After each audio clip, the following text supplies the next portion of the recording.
are certain pictures, certain sights that say it. It's an area unlike any other, Rancho Santa Fe.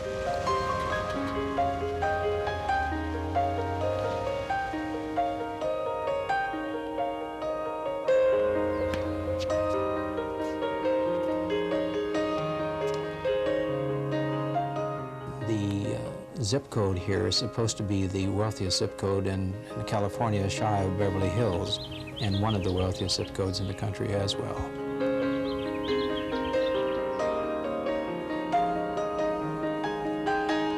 People have come from all over the United States to Rancho Santa Fe, and they are probably the most interesting group of people I have ever known. Magnificent little community.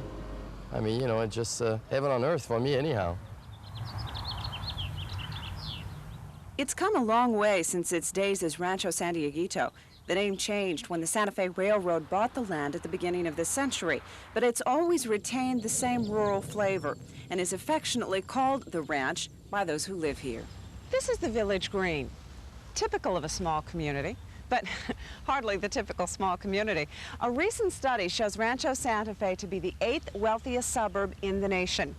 The cost of becoming part of all of this? Well, the average new home is selling for about $2 million. Little wonder many San Diegans think of this as an elitist area. Well, some residents of the ranch are quick to disagree. Some people have a view of Rancho Santa Fe as being a bunch of elitists, you know, who sort of live on top of the hill in Camelot or some sort of a thing. And I don't think, by and large, that's true. We have, obviously, a higher value to our property and to our development.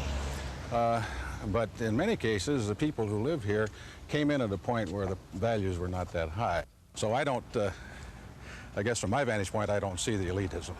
It's not Camelot. I don't think it's Camelot. While it may not be Camelot, this is certainly not your ordinary neighborhood.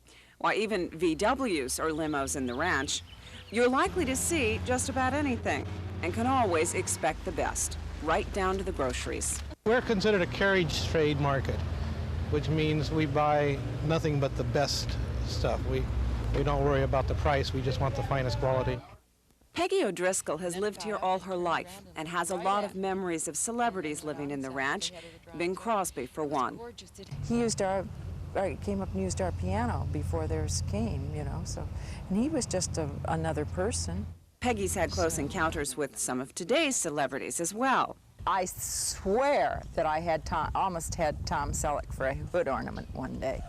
And one Sunday afternoon when I was not paying attention, nor was he, on one of the back roads. But we both recovered in time that I avoided him. What a nice trophy to take home.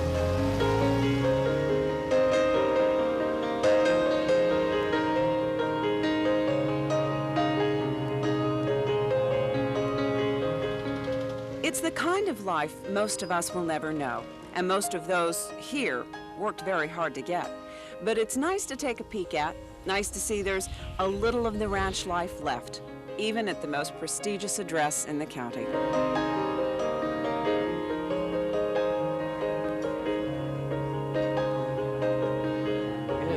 You see it over there in the restaurant, and you got the park to look across. The Roses are parked out there, and you just come in there and you go, hey, you know, this is life, right? I mean, that's the way I see it. It's a delightful place. It's a place that I think one is lucky to be involved with or living in. If your entitlement brings you to Rancho Santa Fe, I think you've designed your life pattern pretty darn well.